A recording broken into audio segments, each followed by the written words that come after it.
우리가 정말 조심해야 될 것은 정말 기독교와 흡사한 모양으로 진리가 아닌데 진리의 모습을 띠고 포장되어서 변장해서 우리 가운데 나타날 것입니다. 이 분별하는 길은요, 늘 어둠보다 더 강하게 빛으로 역사하시는, 어둠이 강해진다는 건 빛이 더 강하게 역사된다는 거죠. 그렇죠? 빛이 어둠을 드러내고 있습니다. 그 빛 가운데로 가야 됩니다. 지금의 신앙생활 가지고는 안 되는 거예요. 코로나 때문에 기도 줄여먹고 교회 생활 내 맘대로 하고 그냥 이렇게 실시간으로 인터넷으로 말씀을 듣거나 참여하다 보니까 미디어 쪽에 막 이것저것 잡수시다가 나중에 탈납니다. 유사한 게 굉장히 많은데요. 분별하셔야 됩니다. 지금은요, 그만큼 더 우리가 깊은 기도 그리고 진리를 붙들고 행하는 삶에 선택들이 있어야 되는데 오히려 이것을 하기에 일반적으로 볼 때는 조건이 안 좋은 것 같습니다. 근데 저는 또 반대로 생각합니다. 전에도 말씀드렸죠. 누가 그러더라고요. 이렇게 마스크 쓰게 하신 것도 적용 차원에서 믿는 자들 입단속하는 것, 참 그거 맞는 말입니다. 그렇죠?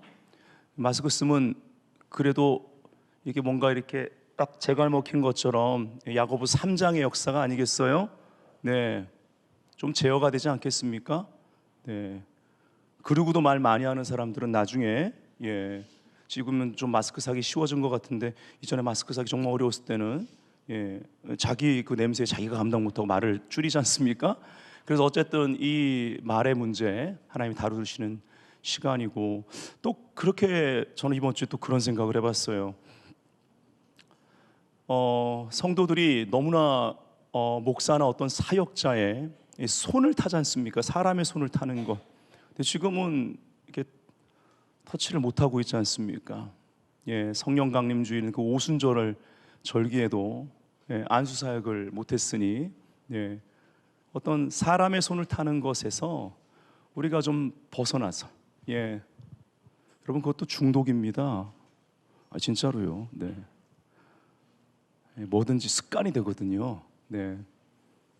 사람의 손을 타지 않으면 감당을 못하는 것, 사람의 예언을 들어야지만 이게 해소가 되고, 사람에게 안수를 받아야지만 뭔가 은혜 받은 것 같고, 이런 거 거품을 제거하시는 시간 아니겠어요?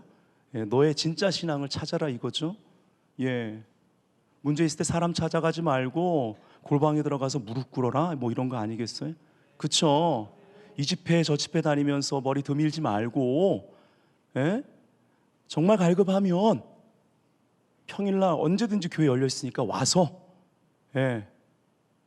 기도실에 가서 교회 와서 부르짖다 가라는 거 아니겠어요?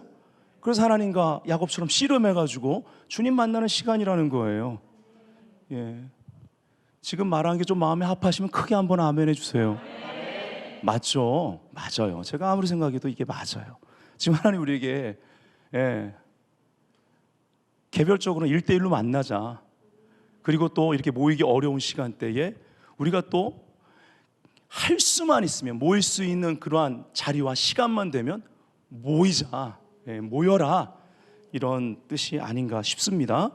자, 이사야 60장 1절 우리가 잘 알죠. 일어나라 빛을 발하라, 이는 네 빛이 이롭고 여호와 영광이 네 위에 임하였음이니라. 2절에 보라 어둠이 땅을 덮을 것이며 캄캄함이 만민을 가리려니와 오직 여호와께서 네 위에 임하실 것이며 그의 영광이 네 위에 나타나리니.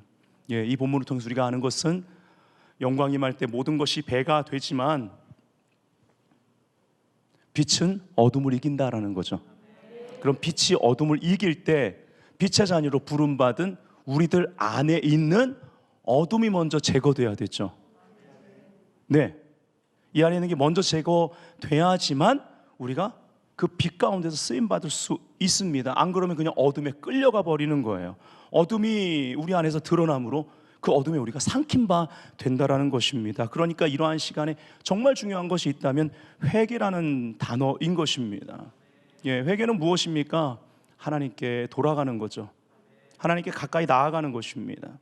때로는 성경의 영적 원리를 명확히 하고 있는 성경 구절들은요, 좀 거꾸로 올라가면서 읽으면 은혜가 될 때가 있습니다. 야고보 4장 8절, 하나님을 가까이 하라, 그리하면 너희를 가까이 하시리라.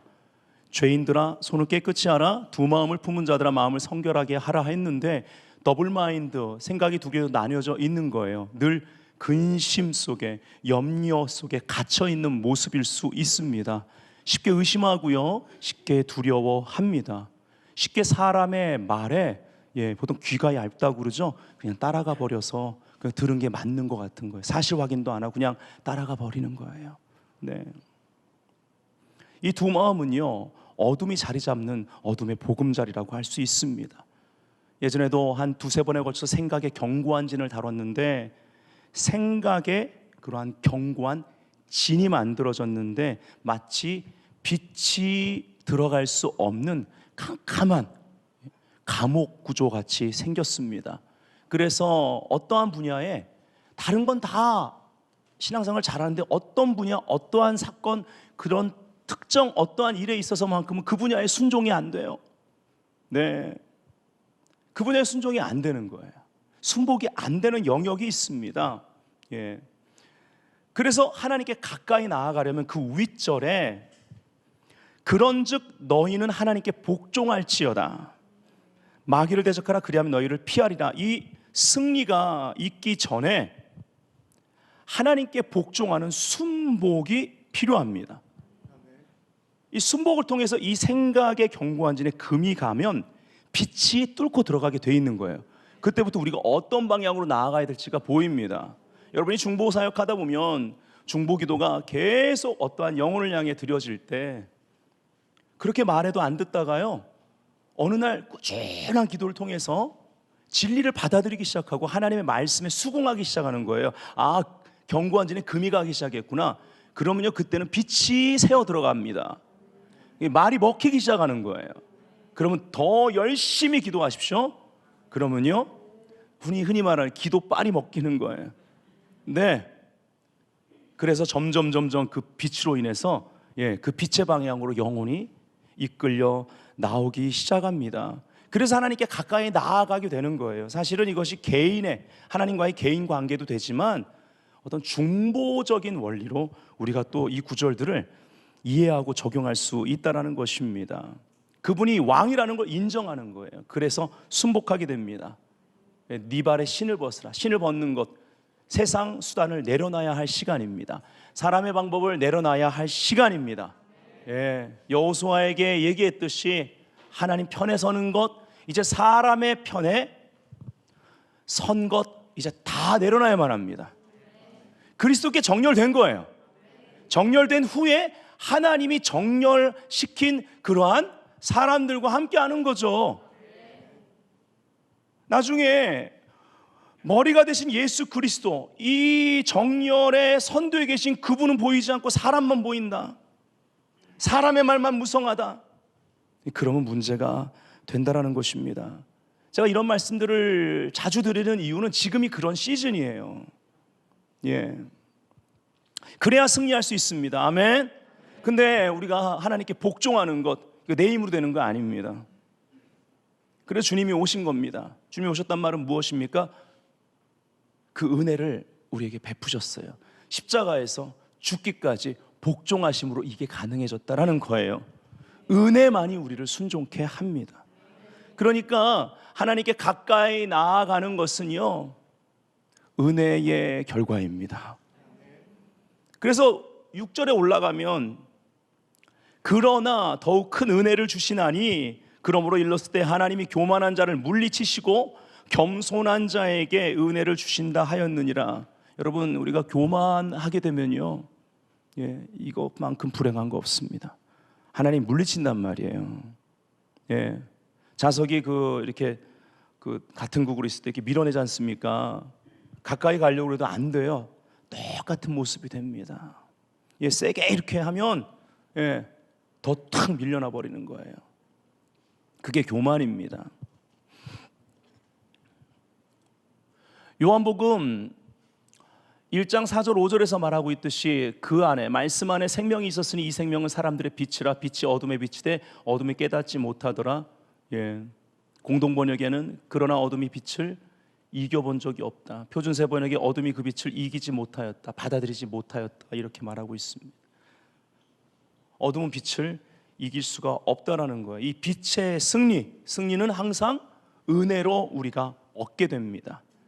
그래서 이 은혜 안에 사는 비결이 오직 겸손밖에 없다라는 것을 야고보는 얘기하되, 그 겸손에 대해서 얘기하면서 이어서 다시 거꾸로 가면 하나님께 순복됨을 말하는 거예요. 신 벗어야 됩니다.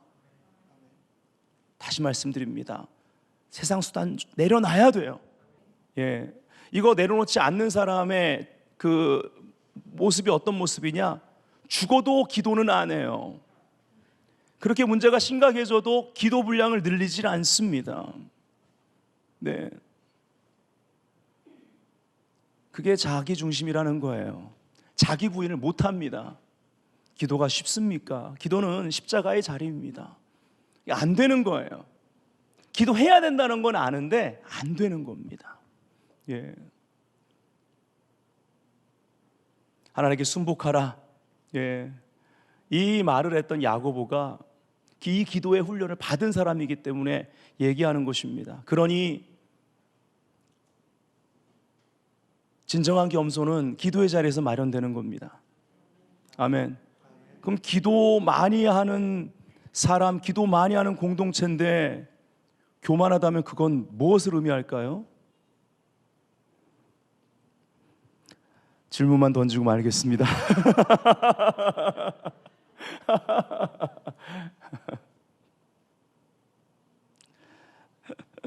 이따가 여러분이 듣다 보면 나옵니다. 변질돼서 그래요. 여전히 기도하는데, 여전히 기도하는 단체인데 인격이 변화가 없고,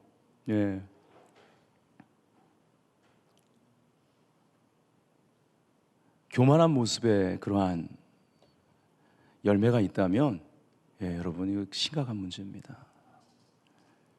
지금 마지막 때입니다. 우리가 이런 것들을 다 말씀의 원리 가운데 살펴볼 수 있어야만 해요.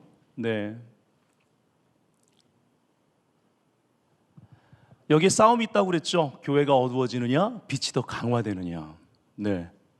너희가 전에는 어둠이더니 이제는 주 안에서 빛이라, 빛의 자녀들처럼 행하라. 에베소 5장 8절. 빛의 자녀는 어떤 사람들인가? 빛으로 어둠을 이기는 사람들을 말한다. 따라합시다. 빛으로 어둠을 이기는 사람들. 옆 사람에게 이기고 계십니까? 해보세요. 빛의 자녀처럼 살라는 말이죠. 자, 이제 오늘 빛과 어둠의 전쟁 두 번째 시간입니다. Worship God. 하나님께 경배하라. 예배자의 군대에 대해서 보겠습니다. 조나단 에드워즈는 얘기했습니다. 은혜는 시작된 영광일 뿐이고 영광은 완성된 은혜일 뿐이다. 멋있죠? 이분이요, 그냥 멋있는 말만 하시는 분은 아닙니다. 이게 무슨 말이냐면 모든 게 은혜다 이거예요. 그렇죠? 그러니까 우리는 이 영광이 은혜가 영광의 시작인데, 하나님 우리에게 은혜를 허락하신 시간부터 시작해서 고린도후서 6장을 시작할 때 말한 것처럼 그 위에 보면 그리스도 사랑이 강권하시도다. 사랑이 우리를 선교사로 만드는 거예요. 그냥 보내지 않습니다. 그리스도 안에 있으면 보라, 이전 것이 지나지 보라, 새로운 피조물이로다 해가지고 우리를 뉴로 보내는 거예요. 하나님의 사랑이 우리를 새롭게 해서 보냅니다. 그래서 하나님의 사랑을 받으면 비포 애프터가 다른 거예요. 제대로 받으면. 그래서 사랑 우리를 선교사로 만들어요. 그리스도의 대사가 되어 그분이 어떤 분이신지 보여주는데, 그리스도 기름 부음 받은 자기 때문에 하나님의 그 기름 부으심으로 말미암아 예수 그리스도가 누구신지를 보여주는 자가 됩니다. 이것은 한마디로 6장 1절에 가면은 너희들이 하나님과 함께 일하는 자로서 은혜 헛되이 받지 말라. 기름 부음 한 방울이라도 그 목적이 벗어나게 써서는 안 되는 거예요. 사람의 방법에 대해서는 안 되는 겁니다. 예, 사람이 자기 영적 탐닉을 따라 서서는 안 되는 거예요. 이것이 변질입니다. 네, 얼마나 많은 모조품들이 만들어져 있는지 모릅니다. 처음엔 그러지 않았죠. 예, 점점 변질되기 시작하는 것입니다. 예, 모든 것이 그래서 이 과정이 은혜로 가야 되기 때문에 이 모든 과정을 겸손한 자로 살아야 된다라는 거죠. 아멘. 예, 여러분 조나단 에드워즈는요 이렇게 멋있는 말만 하시는 분이 아니고요, 안경을 이렇게 하고 원고를 조용히 읽어나가기만 해도 사람들이 대굴대굴 구르면서 막 회개하고 울고 통곡하면서 회심을 하고 삶을 하나님께 드렸다고 그래요. 아주 유명한 신학자인데도요 엄청난 부흥사입니다. 이분의 그 지옥에 대한 복음 메시지는 유명하지 않습니까? 그 진노의 손 안에서 지옥에 가는 영혼들에 대한 그러한 메시지를 전했는데 조용히 읽기만 해도 사람들이 회개하고 하나님 앞에 자기의 삶을 드리고 그런 추수가 일어났던 것을 볼 수가 있습니다. 은혜는 시작된 영광일 뿐이고 영광은 완성된 은혜일 뿐이다. 하나님의 은혜가 우리를 하나님의 위대한 영광으로 초청하고 있다라는 것입니다. 그래서 네 발에 신을 벗으라 해요. 하나님께 순복하는 겁니다. 신을 벗고 가까이, 하나님께 가까이 나아가라. 이것이 바로 예배자입니다. 그 다음에는 철저하게 하나님 편에 서는 자예요. 하나님 편에 서서 대열을 갖춰야만 합니다. 그 군대의 한 사람으로서 자기 자리를 지키는 것, 이것이 에베소서에 말하는 에베소 교회를 향해, 그리스도 몸된 교회를 향해 보낸 서신에 나오는 하나님의 전신갑주를 입어라 라는 말은 그리스도의 몸 안에 내 위치를 분명히 하고 그 대열을 지키면서 전쟁터에서 행진해 나가며 싸우는 것을 말하는 거예요. 이것이 하나님의 전신갑주이니 공동체적인 준비가 얼마나 중요한지 모르겠습니다. 아멘. 성경을 개인적으로 많이 읽고 묵상하고 들으십시오. 그러나 공동체적으로 함께 듣는 것이 또 굉장히 중요합니다. 이것을 통해 하나님이 허락하신 지혜와 계시의 영이 여러분 가운데 갑절로 부어지고 또 그것을 통해 개인적으로 하나님 만날 때 골방에서 읽는 말씀들이 얼마나 단지 이 중에서 자다가도 시편 119편 말씀처럼 벌떡 일어나서 헐떡거리면서 흥분해가지고 깨달아지는 말씀이 있어서 벌떡 일어나가지고 말씀을 다시 살펴보고 그 말씀 붙들고 기도하다가 그런 다윗과 같은 말씀을 사랑하는 자들이 나오기를 주 예수님을 축복합니다. 그래서 이것을 합치면 뭐예요? 예배자의 군대인 것입니다. 성경에서 우리는 치열한 예배 전쟁의 기록을 볼 수 있는데요, 오늘은 월십 워리어로서 두 사람, 다윗과 요한의 체험을 보기를 원합니다. 이 다윗과 요한의 체험을 통해서 교회가 예배 전쟁에 어떻게 임해야 되는지, 그리고 성도들이 워십 워리어로서 예배자이면서 또한 용사로서 어떠한 예배의 삶을 보냄받은 자리에서 살아내야 되는지 보기를 원합니다. 다윗은 실질적으로, 제가 나중에 이 부분을 더 구체적으로 한 강의로 풀 때가 곧 올 것입니다.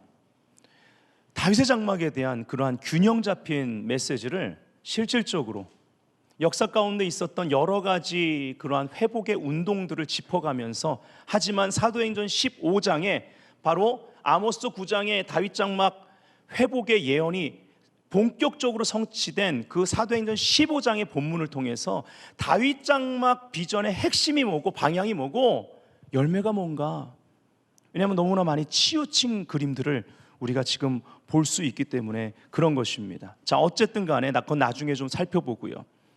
이러한 예배 전쟁의 모델을 다윗의 장막이라는 것을 그 구약 한복판에 이 왕권을 가지고 예배자인, 그러면서 왕인 다윗이 세움으로 말미암아 시범을 보여줍니다.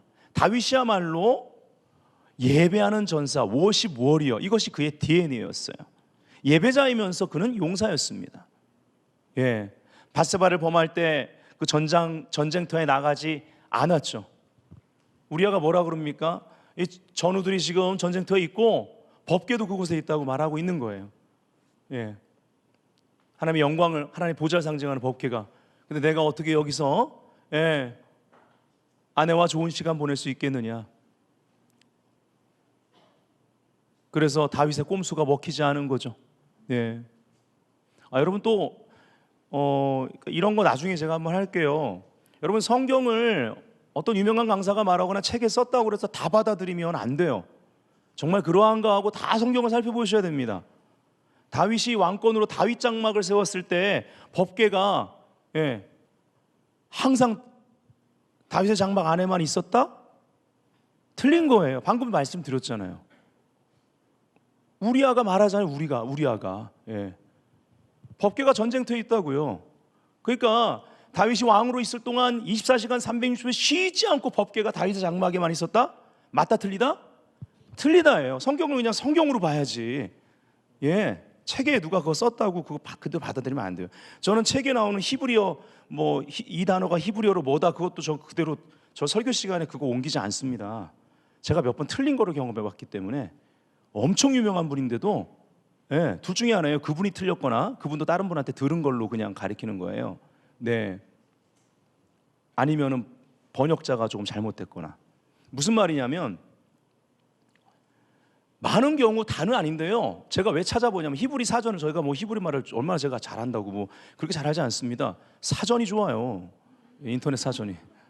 핸드폰에도 좋은 어플 깔아놓으면 거기 다 나옵니다. 그거 10,000원밖에 안 해요. 다 구입하세요. 그거 뭐지? 요즘 교육자님들한테 물어보세요.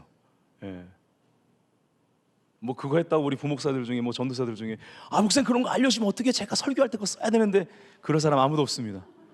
마음껏 보세요. 마음껏. 좋은 어플이 있어요.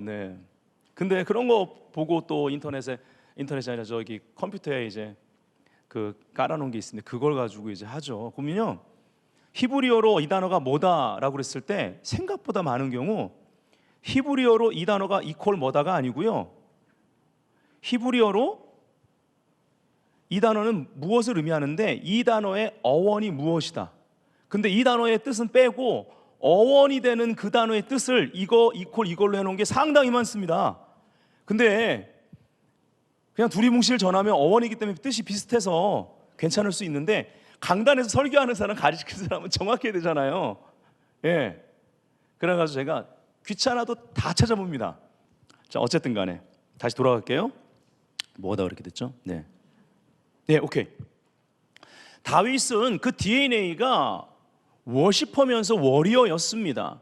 그래서 그 특성대로 그의 왕국에는요, 다윗의 장막에서 계속적으로 보좌 앞에 찬양하고 기도하는 그러한 레위 지파들이 있었고, 그리고 또 그렇게 하늘의 문이 열리고 예배하는 국가로서 나아가서 남부터 북까지 아브라함의 그 모든 지경을, 하나님의 그 약속을 성취하는 다윗의 용사들이라는 군대가 있었습니다. 성경은 다윗이 어디를 가든지 여호와께서 이기게 하시니라. 저는 이 구절을 너무너무 사랑합니다. 아멘. 왜냐하면 다윗의 열쇠라고 그랬잖아요. 가는 곳마다 하나님 문을 여시는 거예요. 그래서요, 이것이 다 중요하다라는 겁니다. 이 균형을 잃어버리고 한쪽에 치우치면 안 되는 거예요. 지난주에 이거 조금 더 설명을 했습니다.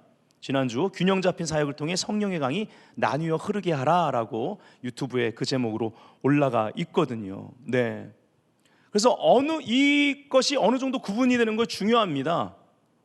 이런 어떤 레위 지파와 같은 예배와 기도의 사역, 이런 기도의 운동, 그리고 또 다윗의 용사에 해당하는 그러한 일터 사역, 회복 운동, 그다음에 어떤 선교사님들로도 볼 수 있겠고, 이러한 것들이 좀 구분이 되는 거 중요하지만, 왜냐하면 우리들이 삶의 선교사지만 열방에 나가 있는, 우리가 단기 선교도 나갈 수 있지만 완전히 거기에 열방에 선교사로 나가 있는 분들하고 비교할 수는 없는 거 아닙니까? 그러니까 이 정도 구분은 필요해요. 어떤 사람은 중보의 은사가 있어요. 그렇지만 어떤 사람은 또 복음 전도자의 은사가 있습니다. 이 사람은 나가서 그냥 간단히 말만 해도 교회로 전도해 와요.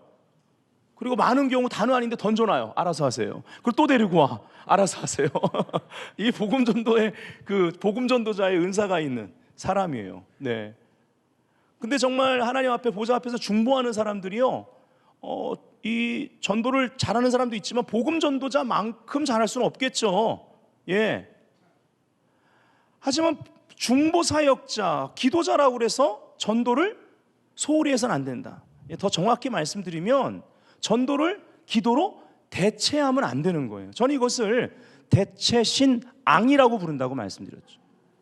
대체신학도 문제지만 대체신앙도 요즘 문제입니다.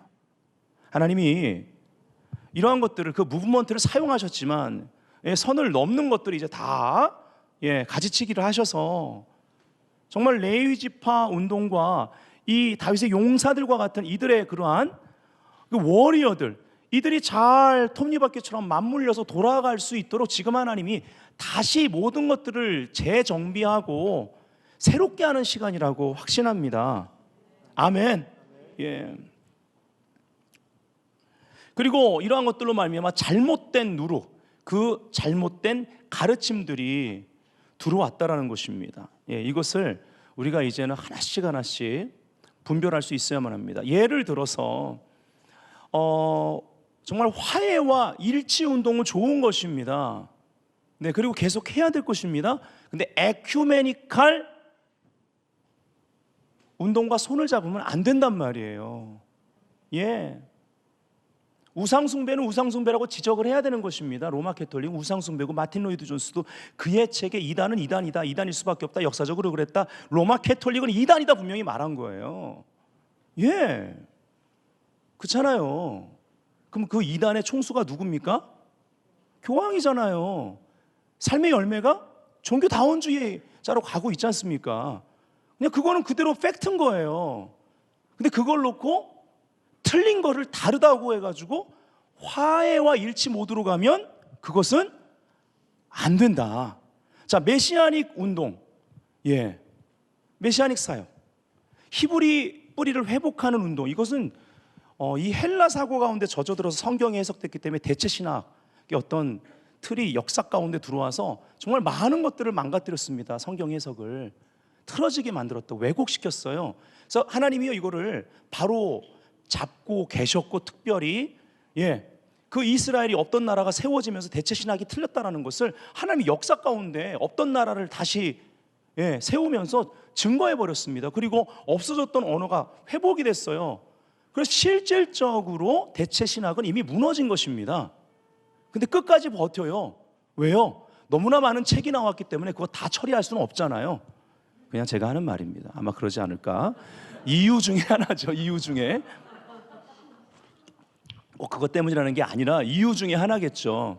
근데 그만큼 우리 권혁순 박사님하고도 대화를 해보니까 권 박사님은 성결교 쪽이시고 장로교 신학자들 중에 대체 신학 있으신 분들이 이제는요 꼬리를 내리기 시작한대요. 근데도요 그 부분 가지고 논쟁을 안 한답니다. 예, 논쟁해도 소용이 없어서요. 어느 이상 못 바꾸겠는 거예요. 네, 너무 이렇게 틀이 잡혔기 때문에. 네. 하지만 하나님이 이걸 회복시키는 거 좋은 겁니다. 그런데 여러분, 유대교화 돼서는 안 되는 거예요. 이런 문제점이 지금 한국에 일어나고 있어서 말씀드립니다. 이거는 잘못된 가르침의 누룩입니다. 예, 유대교화되고 있어요. 예. 랍비들도 너무 심오해가지고 파면 팔수록 너무 깊어가지고 어느 이상 건들면 안 된다고 말하는 카발라, 그 유대 신비주의에 이런 영성 사역하는 사람들이 막 그쪽으로 막 치우쳐가지고 막 어느 정도 알파벳의 기본 의미를 풀어야지, 막 숫자 값도 어느 정도만 풀어야지 막 그 모든 거를 다 숫자치로 해가지고 막 그거 그렇게 하면 안 된다라는 거예요. 이게 지금 이런 것들 다 잡아나가야만 합니다. 여러분, 기독론과 구원론이 명확하지 않으면 안 돼요. 화해와 일치운동도 기독론과 구원론 분명히 해야 됩니다. 그래야 바른 종말론이 세워지는 것이고, 메시아닉 사역도, 히브리 뿌리 회복 사역도 기독론과 구원론이 분명히 해야 되는 겁니다. 아멘? 그럼요. 예. 더 할 말 많지만 좀 넘어가겠습니다. 진도 나가야 되니까요. 이러다가 요한만 말하고 끝날지도 몰라요 또. 괜찮습니다. 시간 되면 팍 끝낼게요 그냥. 예. 여러분, 요한은요 보좌를 중심으로 드려지는 천상의 그 완전한 예배를 계시록 4장 5장에서 보고 기록했습니다. 그리고 이어서 그 마지막 때에 일어날 치열한 예배 전쟁을 계시로 보았습니다. 그리고 그 끝에 결국에는 워십 워리어로서 어린 양의 신부가 이긴다라는 것을 분명하게 계시록에 기록하고 있습니다. 자, 요한의 체험을 좀 보겠습니다. 7교회를 향한 예수님의 말씀들을 기록하는데요, 공통된 그러한 말씀이 3가지가 있습니다. 첫 번째, 회개하라입니다. 따라합시다. 회개하라. 예. 관계복입니다. 돌아가라는 것입니다. 하나님을 가까이 하라. 두 번째, 이기는 자는 이라는 단어가 공통적으로 나옵니다. 이겨야 한다라는 거예요. 이기는 비결이 뭡니까? 지난주에 말씀드렸습니다. 환난의 때에 가장 중요한 사안은 뭐다? 예배다. 여러분, 계시록에 보면서 얼마나 많은 환난이 나옵니까? 마지막 때. 근데 거기에 무엇을 놓고 전쟁이 일어납니까? 누구에게 경배케 되느냐? 예배입니다. 예배. 그리고 또 공통적인 말이 뭐예요? 귀 있는 자는 성령이 교회들에게 하시는 말씀, 그 음성을 들으라는 것입니다. 자, 그래서 아까 제가 공동체적인 게 중요하다고 한 거예요. 공동체적으로 들어야 합니다. 예. 정말 마지막 때는요, 여러분이 어떠한 공동체에서 듣느냐, 이게 너무 중요한 거예요. 아멘. 그리고 마지막 챕터에 가면 교회가 이깁니다. 영광스러운 교회, 승리하는 교회로 깃발을 꽂습니다. 예배 전쟁에서 승리합니다. 할렐루야. 주 여호와가 통치하시도다. 아멘. 질 셰너는 이렇게 얘기했습니다. 성경에 기록된 성령의 은사 목록 중 정복은 없다. 정복자는 힘겨운 전쟁 혹은 여러 차례의 전쟁을 치르며 승리를 거머쥔 명장들에게 붙여지는 타이틀이다. 주님의 연인, 주의 용사, 주의 군사로서 이 시대의 마지막 전장에서 원수의 맹렬한 공격을 이길 방법은 순종뿐이다. 아멘. 승리하다, 정복하다라는 말의 진의는 무엇인가? 우리가 싸워야 할 싸움이 실제적이며 매우 위험하다는 뜻이 아니겠는가? 원수의 극악무도한 전술과 전략에 대한 준비 태세도 갖추지 않은 채 전장에 나설 사람은 없을 것이다. 전쟁을 하기 위해서는 무엇보다 먼저 지혜와 계시를 받아야 한다. 하지만 준비되었든 그렇지 않든 이미 전쟁은 시작되었다. 예, 오늘 시작할 때 말씀드렸죠. 그러나 교회는 반드시 이 사실을 기억해야 한다. 따라합시다. 교회는 이 사실을 기억해야 한다. 예, 이 말은 반드시 교회는, 성도는 이기는 자가 이 마지막 때 돼야 한다라는 것입니다. 예. 자, 계시록 4장에 보면요, Come up here, 이리로 올라오라라는 초청과 함께 보좌를 중심으로 드려지는 천상의 예배를 목격하게 됩니다. 압도당하죠. 계시록 4장 1절을 보면 이 일 후에 내가 보니 하늘에 열린 문이 있는데 내가 들은 바 처음에 내게 말하던 나팔 소리 같은 그 음성이 이르되 이리로 올라오라, 이후에 마땅히 일어날 일들을 내가 네게 보이리라 하시더라. 어떤 종말론적인 계시록 강의 스타일로 푸는 게 아닙니다. 지금은 그렇게 풀지 않겠습니다. 적용적인 차원, 영적 원리를 우리가 볼 거예요. 네. 그 다음에 2절에 보니까 내가 곧 성령에 감동되었더니 보라, 하늘에 보좌를 베풀었고 그 보좌 위에 앉으신 이가 있는데, 이렇게 말합니다. Come up here, 이리로 올라오라. 예, 이렇게 말합니다. 이리로 올라오라. 그리고 보좌가 있고 보좌 중심으로, 이걸 그림을 그려보면 재밌는데요, 보좌 중심으로 여러분이 한번 계시록 4장 5장 보고 보좌를 딱 가운데 그려놓고 한번 상상력을 동원해서 그림을 한번 그려보세요. 어떻게 이렇게 보좌 중심으로 어떠한 배치와 예배가 드려지는지. 예. 그렇게 드려지는 천상의 예배를 보게 되는 거예요. 그리고 여러분 그 계시록에 보면 보좌로부터요, 길 한가운데로 보좌로부터 흐르는 생수의 강이 흘러나옵니다. 이 생명수의 강이 흘러나오는데 길 가운데로 흘러요. 여러분, 예배 전쟁에서 승리할 수 있는 열쇠가 바로 여기에 있습니다. 이 흐름이 멈춰서는 안 되는 거예요. 영적으로 우리가 적용할 때 우리 안에도 보좌가 있습니다. 우리의 영의 성소에 보좌가 있습니다. 나를 믿는 자는 그 배에서 생수의 강들이 흘러넘치리라. 우리 보좌와 하늘의 보좌가 연결되어 계속 순환하는 생명의 역사로, 이 생명수의 강, 성령의 강이 계속 역사하는 거예요. 아멘. 이 강의 역사로 말미암아 물이 바다를 덮음과 같이 여호와 영광을 인정하는 것이 온 세상에 가득하리라에 바다를 이룰 날이 오게 됩니다. 교회는 하나님의 보좌가 있는 곳으로 계속 그분 앞에 순복된 예배자들로 말미암아 이 생수의 강이 흘러가야만 합니다.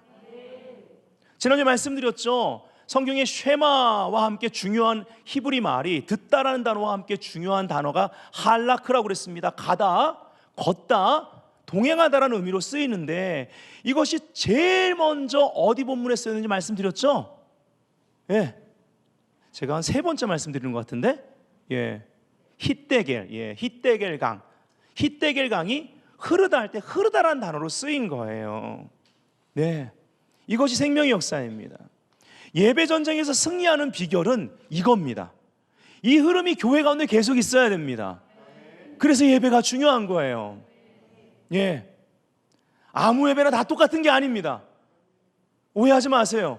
우리 교회 예배가 뭐 독보적이다, 저희 예배가 많이 알려지긴 했습니다. 그러나 독보적이다 그런 게 어디 있어요? 예, 기타 하나 가지고 예배하는 어떤 공동체 갔는데 거기에 우리보다 훨씬 더 깊고 강력한 임재가 있을 수 있어요. 그럼요. 말씀드렸죠? 모든 것이 은혜로 시작해서 은혜로 완성되는 게 영광의 여정입니다. 신부의 예언적인 삶의 여정입니다. 그 모든 여정은 겸손입니다. 예, 이 겸손만 있으면 우린 늘 갈급해요. 만족을 못해요. 더 깊고 더 강력하고 정말 우리의 삶을 완전히 송두리째 바꿔놓을 수 있는 그런 하나님의 임재에 우리는 목마릅니다. 하나님의 새로운 방문을 원합니다. 그분의 거주하심의 불이, 그 카보드 두터운 영광이 이곳 가운데 좌정하는 새 노래의 보좌를 만들어드리기를 원하는 거예요. 이거는 그동안 예배 훈련을 받은, 중보 훈련을 받은 엄민영 목사 양이사 먹을 수 있는 게 아니에요. 지난주에도 말씀드렸잖아요. There is a river. 한 시내가 있어요. 그 한 시내를 여기까지 훈련 받은 거예요. 그래서 한 공동체가 나옵니다. 그 다음 나뉘어 흐르려면 우리가 함께 해야 돼요. 아브라함의 하나님, 이삭의 하나님, 야곱의 하나님, 여러분의 믿음의 3세대까지 이것이 흘러가야 돼요. 저는요, 교회 오는 아이들 보면서 그 꿈을 꿔요. 예. 하나님, 어떻게 하면 이 기름 부으심이 그 다음 세대로 갈 때 더, 그 다음 세대로 갈 때 더, 할렐루야! 이 아브라함의 복을 열방을 통해서 복음으로 말미암아 선포하고 운반할 수 있을까요, 하나님? 예?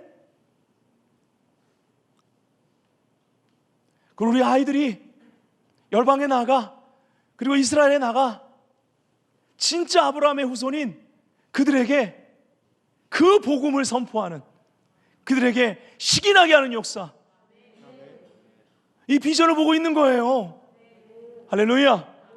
그들 시기나게 하려면 얼마나 하나님이 지혜롭게 할까요? 그들 시기나게 하려면 얼마나 돈 많이 벌게 할까요? 그들 시기나게 하려면 얼마나 하나님께서 그런 영향력 있는 위치 줄까요? 예, 꼭 높은 위치가 돼야 된다는 게 아니라 어떠한 모습으로든, 아니면 그들이 시기날 정도로 성령의 권능으로 충만한 우리 다음 세대, 아멘. 예. 그냥 오늘 요한까지만 할게요. 요한도 이렇게 길게 나오는데 그 다음 다윗인데 안 돼요. 다윗까지는 자신 없어요. 다윗을 짧게 할 수는 없을 것 같습니다. 네, 뭐 평생 말씀 전해야 되는데 뭐. 예. 네, 저희 우리 희사모가 그래요. 여보, 자기 평생 말씀 가르쳐야 돼. 그냥 짧게 해, 짧게. 짧게 해. 내가 알았어. 근데 잘 안 돼요. 그래서 제가 방법을 이 방법밖에 없다. 중간에 딱 끝내버리는 거예요. 다음 주에 이렇게 하면 되지 않을까. 네. 할렐루야. 네.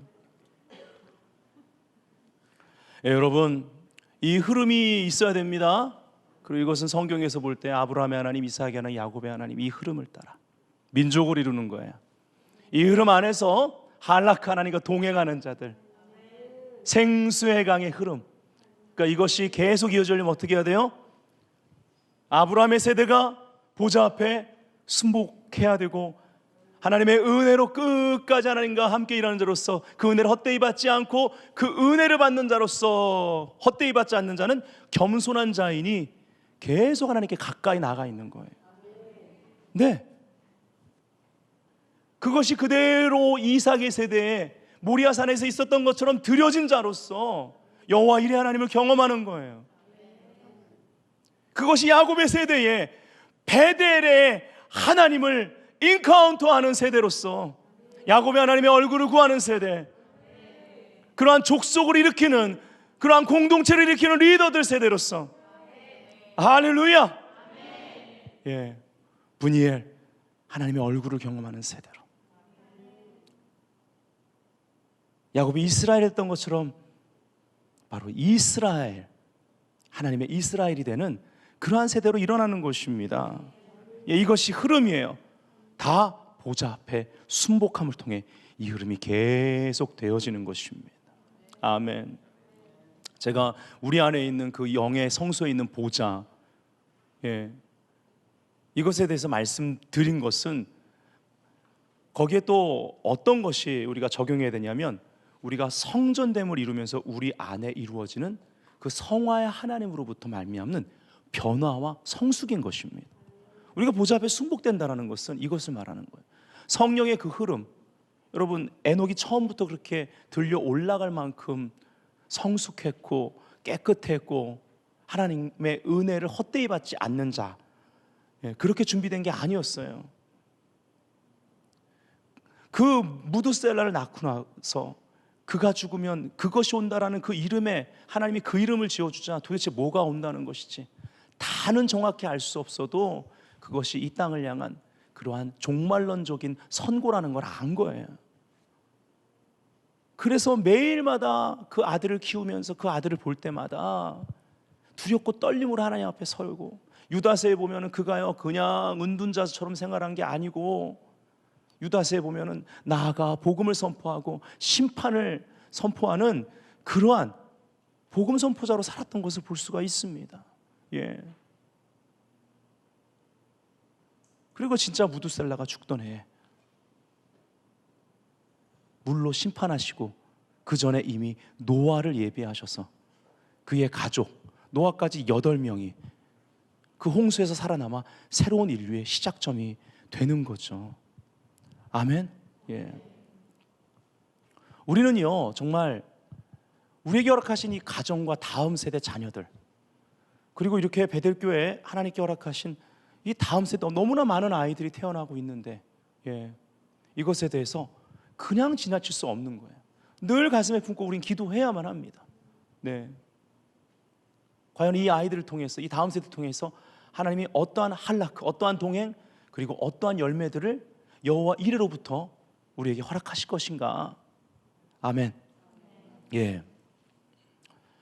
자, 여기에 이리로 올라오라 하면서 이 요한이 경험한 이 체험은요, 마지막 때 교회가 경험해야 될 예배의 체험, 예배의 삶이라는 것을 그리고 이것을 통해 선교지마다 또 우리의 일터마다 보좌가 임함으로 말미암아 모든 육체가 주님의 영광을 보고 순복하는 그 비전이라는 것을 우리가 알아야만 하는 것입니다. 지금 그래서 교회는요, Come up here, 이리로 올라오라는 명령을 받고 있습니다. 이거 종말론적으로 제가 지금 푸는 거 아니라고 말씀드렸습니다. 무슨 말이냐면 우리가 휴거 되는 그 때가 아니라면 우리는 올라갔다가 반드시 내려와야 된다. 올라가면 내려와야 돼요. 세상을 도피해서는 안 되는 것입니다. 보냄받은 자가 돼야 되는 거예요. 참된 예배자는 가장 현실적인 종말론자들이라는 것입니다. 그래서 지난주에 그래서 See Anointing, 선견자의 기름 부음에 대해서 제가 정확한 정의를 해드렸습니다. 이것이 이 마지막 때에 새로운 차원의 예언적 경배의 수준인데요, 보좌를 경험하는 것입니다. 그리고 보좌 앞에서 변화되어 보냄을 받는 것입니다. 높은 차원의 거룩을 경험하고 보냄받는 거예요. 바로 이사야 6장에 그 모델이 나옵니다. 우시야 왕이 죽던 해에 이사야가 높이 들린 보좌, 그 하나님의 옷자락, 그곳서 엄청난 하나님의 영광 가운데 스랍들이 창화하는 소리를 듣습니다. 거룩하다 거룩하다 거룩하다, 천지에 하나님의 영광이 충만하다라는 거예요. 그 노랫소리와 함께 그 부르짖음과 함께 막 터가 흔들립니다. 하나님의 영광의 현현이 나타나는 거죠. 그때 화로다, 내가 망했다. 선지자가 어떤 마을에 갑니다. 사람들이 나와서 외칩니다. 화입니까 복입니까? 화로다 그러면 막 옷을 찢고 죄를 뒤집어 쓰고, 복이다 그럼 경산안내, 이렇게 되는 거예요. 근데 선지자가 선포하는 그 심판에 대한 그 선언을 자기 자신에게 하는 거예요. 화로다, 나는 망했다. 여기에 바로 이사야는 망한 예배자입니다. 그러나 그 비포 애프터가 다른 거예요. 이것은 오늘날 신약시대의 십자가의 체험인 것입니다. 이것은 다음 주에 다윗의 시 중에 특별히 시편 22편을 보면서, 메시아의 시죠, 아주 예언적인 시입니다. 그 시를 보면서 이 부분을 풀 거예요. 그리고 나서는 그 보좌의 그 제단 숯불로 하나님께서 입술을 찢어주십니다. 정결케 하는 거예요. 높은 차원의 거룩을 경험합니다. 그 전에 그가 자기 자신을 볼 때 그다지 그렇게 정결치 못한 불의한 그런 선지자 아니었습니다. 자기 자신이 자기를 생각해도 물론 하나님의 은혜로 쓰임받지만 그런 나름 괜찮은 선지자라고 생각했을 수 있어요. 그런데 높은 차원의 영광 앞에서 그 차원에 달하는 하나님의 거룩이 그에게 임하면서 그냥 두렵고 떨림 정도가 아니라 나는 끝났다라고 생각한 거죠. 그리고 하나님의 긍휼 안에서 그는 진짜 끝나고 새로운 그러한 시작, 그의 입술이 그 전에 대언했던 것과 다른 그러한 차원의 대언을 하게 됩니다. 그래서 구약의 복음서가 이사야 선거예요. 요한복음에 보면 분명히 요한복음 12장에 보면은 영어로는 Jesus 글로리 이렇게 되어 있고, 표준 세번역에는 예수의 영광을 보고라고 되어 있습니다. 이사야가 예수의 영광을 보고 이렇게 말한 것이다 할 때 그 본문이 6장, 이사야 6장의 본문을 인용하는 거거든요. 그래서 어떤 면에서 요한은 이사야와 상당히 비슷한 게 많습니다. 근데 요한복음에 보면은 예수의 영광을 보고 그 말했다, 그 본문이 이사야 6장인 거예요. 언제 봤을까요? 이 거룩을 경험하게 되자, 여러분, 우리가 거룩을 경험하면 우리 삶의 열매가 무엇입니까? 예수 닮는 겁니다. 예수님의 생각으로 더 변화되고, 예수님의 눈으로 보게 되고, 예수님이 느끼는 것을 느끼고, 예수님이 말하고자 하는 것을 말하기름 쓰고 말하게 되는 거예요. 왜냐하면 그 이후에 그 거룩을 경험한 다음에 누가 우리를 위해서 갈고, 우리 성부, 성자, 성령 하나님의 그 어전에 의해 들어가서 그 음성을 듣습니다. 구약에서 그 구약의 선지자가 이러한 특권을 누려요. 그때 내가 여기 있으니 나를 보내소서라는 예수님의 그 대언을 이 선지자가 하게 됩니다. 그리고 자기도 그 시대에 보냄을 받아요. 여러분, 이것이 우리 시대에 나의 삶 가운데 일어나야 될 일이에요. 우리가 하나님의 지금 이러한 시간에 그 다음 단계의 보좌 앞에 경험을 해야 되는 이유가 바로 이겁니다.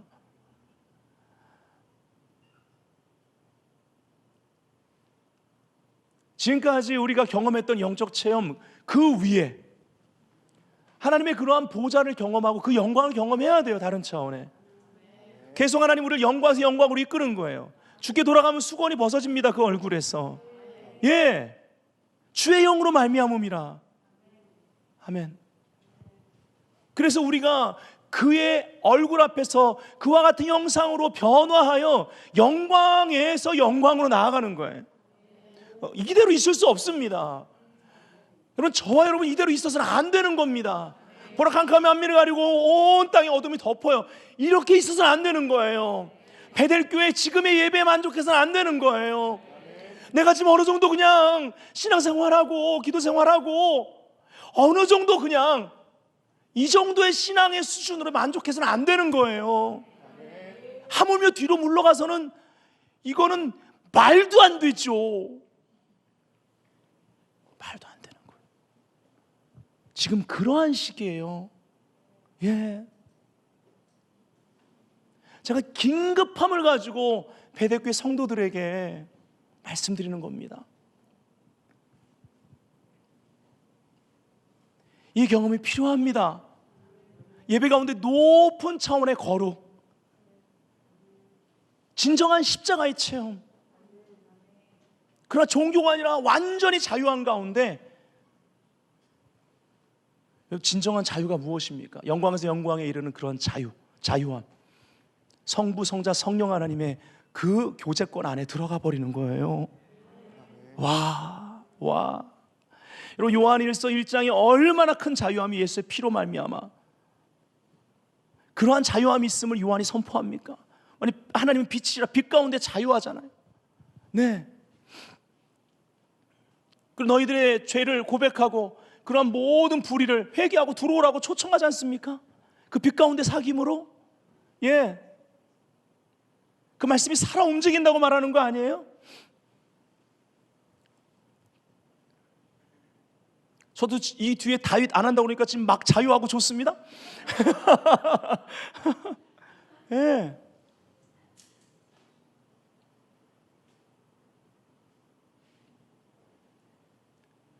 우리도 들어야 됩니다.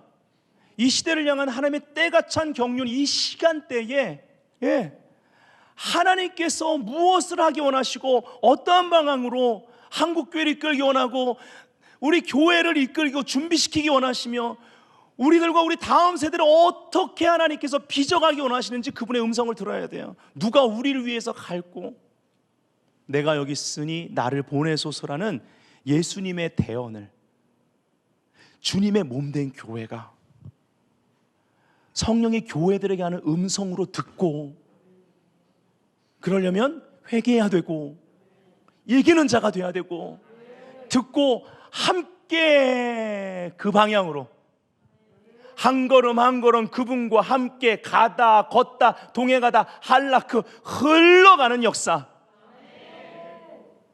우리가 함께 보좌 앞에 순복된 자로서, 여러분, 그게 제일 빠른 길이에요. 길 한가운데로 생수의 강이 흐르거든요. 보좌 앞에 나아가는 길, 예, 여러분, 성령 체험입니다. 이 시대에 지금 하나님이 허락하시는 그 성령의 그 차원 높은 체험을 해내야만 합니다. 아멘. 그래서 여러분 시대에, 예, 보냄을 받아야죠. 여러분의 일태 가운데 보냄을 받고, 예, 아빠로서 보냄 받아야죠. 승현아, 이 예배 드리고 너는 집에 돌아갈 때 아빠로서 보냄을 받는 거야. 예신아, 내가 너한테 하나님으로부터 보냄을 받았다. 또 이삭이 듣고 예신 얘기만 한다고 삐지면 안 되니까, 이삭아, 아빠가 하나님으로부터 보냄을 받았다. 네. 우리 매 순간 이렇게 보냄 받은 자인 거예요. 가정에도 아빠로서, 예, 엄마로서, 남편으로서, 아내로서, 또 일터에 일하는, 예, 그 세상의 빛과 소금으로서 보냄받은 자인 것입니다. 이 시대에 하나님 우리를 통해 하실 일을 마음대로 행하소서. 은혜를 헛되이 받는 자 되지 않기 원합니다. 아멘.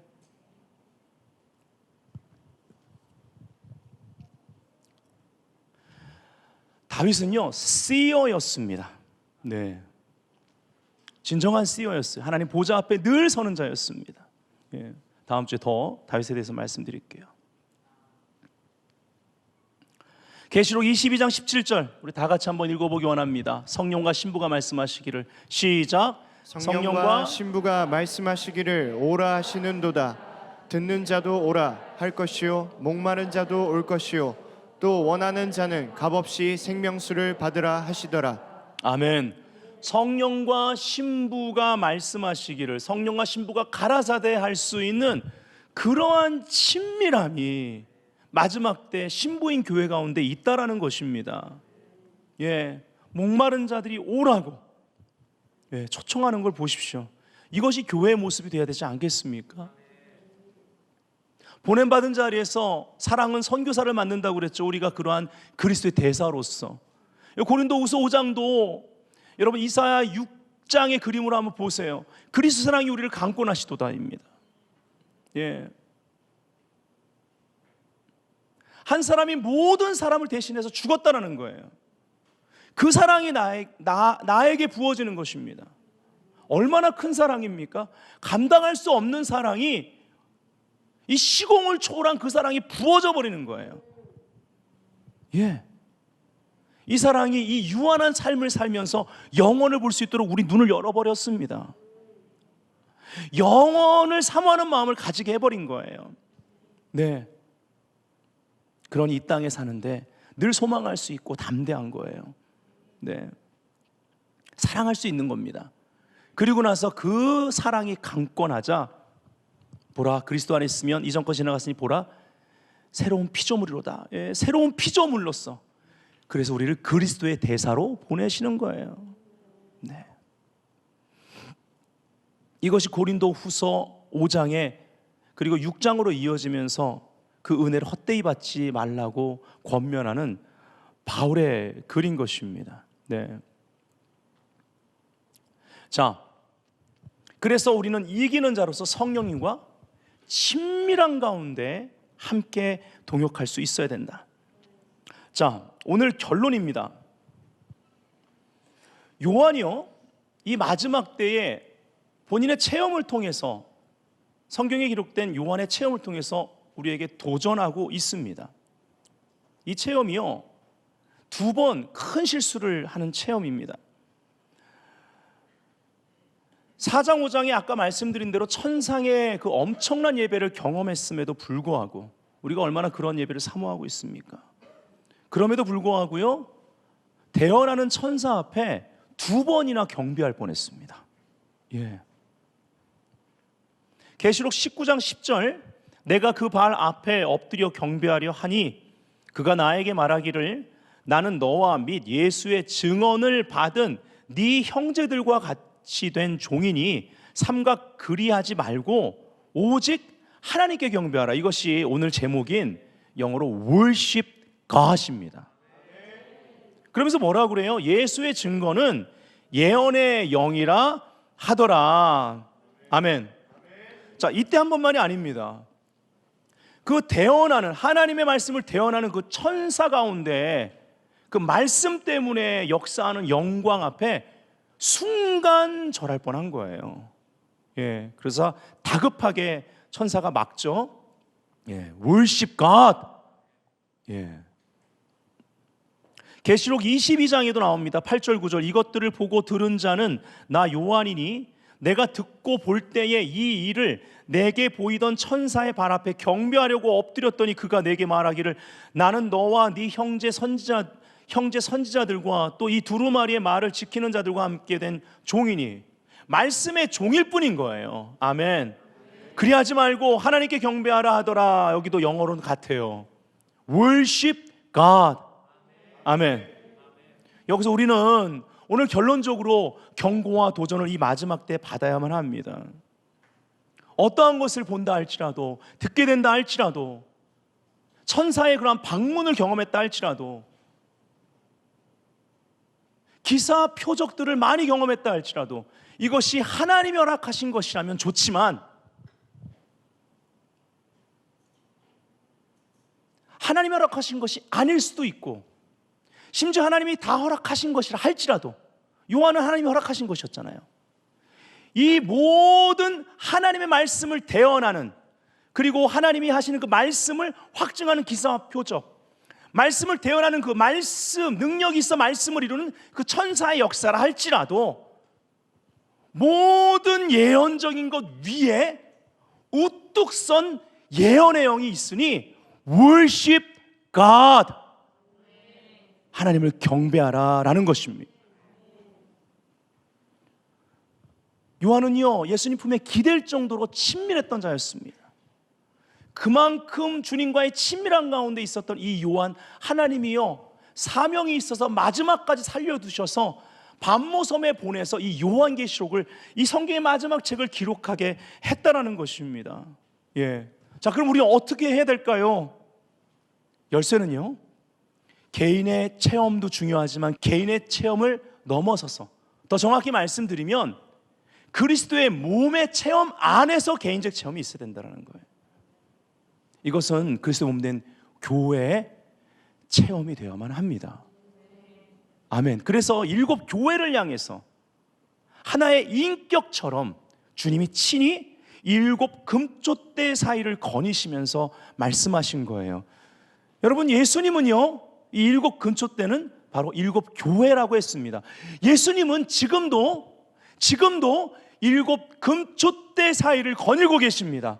포기하지 않으셨어요. 성경을 보세요. 그분은 그분의 몸된 교회를 포기하지 않습니다. 그 몸된 교회를 위해서 생명을 주신 분이십니다. 영원한 생명이라는 말은 영원히 우리를 사랑하신 분이에요.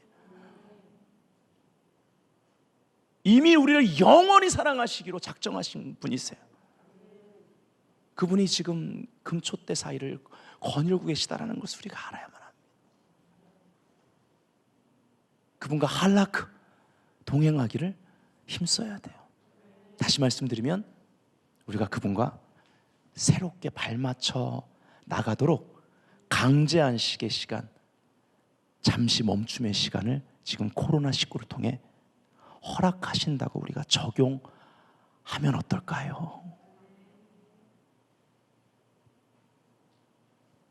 우리가 교회 그리스도의 몸 안에서 이 임재 가운데 연합할 때 이 7 금촛대 사이를 거니시는 그분의 발자국 소리를 들을 수 있습니다. 마치 대제사장의 그 술이, 석류술, 석류는요, 여러분 다 까면은 빨갛잖아요. 알갱이가 잔뜩 들었잖아, 잔뜩. 예, 그게 뭐예요? 예수의 피로 구속받은 성도들, 알갱이. 예, 교회를 말하는 거예요. 그 석류술과 그 금방울이 부딪히는 거예요. 움직일 때마다.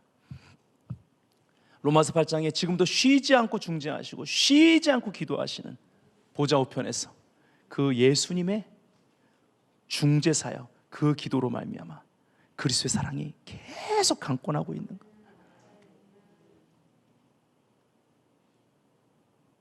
성령으로 말미암아 그 사랑이 계속 부어지는, 그 아가페 사랑의 폭포수가 부어지는 그 자리.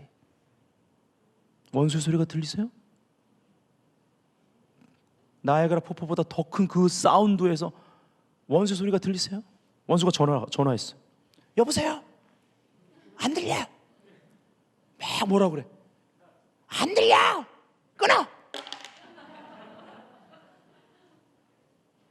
아가페의 폭포수 아래 있다면 원수는 우리에게 속삭일 수가 없어요. 악을 써도 안 돼요. 안 들려. 근데 반대로 하나님의 사운드가 안 들려. 그러면 큰일 나는 거예요. 여러분, 주님이 거니시는, 여러분 그리스도 몸된 교회 안으로 들어오세요. 연합하세요. 한락하기를 원해서, 동행하기를 원해서, 그 흐름과 함께하기를 원해서 오늘 저는 메시지의 그 원리대로 해보세요. 들려요. 그 하늘의 소리와 이 땅의 소리가, 교회의 소리가 조화를 이루는 것이 들려요. 여러분, 그것처럼 아름다운 것은 없습니다. 다른 소리 듣지 마세요. 다른 사운드 내지 마십시오. 이것처럼 아름다운, 이것처럼 조화로운 사운드는 없습니다. 여러분, 그 소리 때문에 저는 사역합니다. 그 소리가 너무 좋아요. 그게 기쁨이에요. 여러분의 기쁨 되기를 원합니다.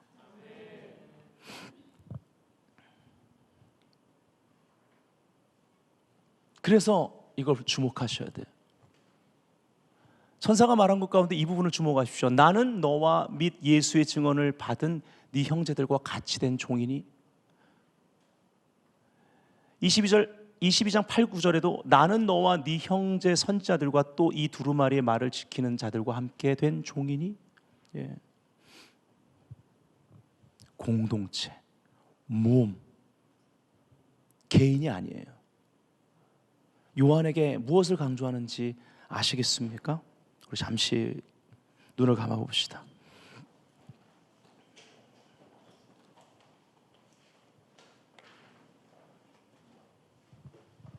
Worship God, 이 예언의 영을 공동체가 함께 성취하도록 부름받고 있습니다. 사실 예언은 부분적인 건데 교회의 덕을 세웁니다. 그래서 전체의 보탬이 되고 전체의 굉장히 중요한 역할을 해주는 것이 예언이죠. 이 모든 예언적인 것 위에 이 모든 퍼즐을 완성하는 대언이 있습니다. 요한은 이러한 두 번의 실수를 통해 두 번이나 같은 대언을 듣습니다. 이건 오늘날 전 세계 가운데, 영계 가운데 이 예언은 선포되어 있습니다. 이것을 이 시간에 우린 들어야 합니다. 우리 영이 깨어나야만 합니다. 다윗은 이걸 들었기 때문에 찬양하려고 애쓰는 자가 아니라 극심한 어둠과 공격과 정말 그 안 좋은 환경 속에서 오히려 찬양의 영이 깨어났던 사람이었습니다. 찬양의 영이 깨어나야만 합니다. 들어야 합니다. 저와 여러분 모두가 들어야 합니다. 이미 선포된 이 대언, Worship God, 이것을 성령이 교회들에게 하시는 음성으로 함께 들으시기를 주의 이름으로 축복합니다. 이 시간 우리 다 같이 Worship God 두 번 크게 선포하고 이 두 번 대언된 이 선포를 함께 하고 기도하기 원해요. 시작. Worship God, Worship God. 기도합시다.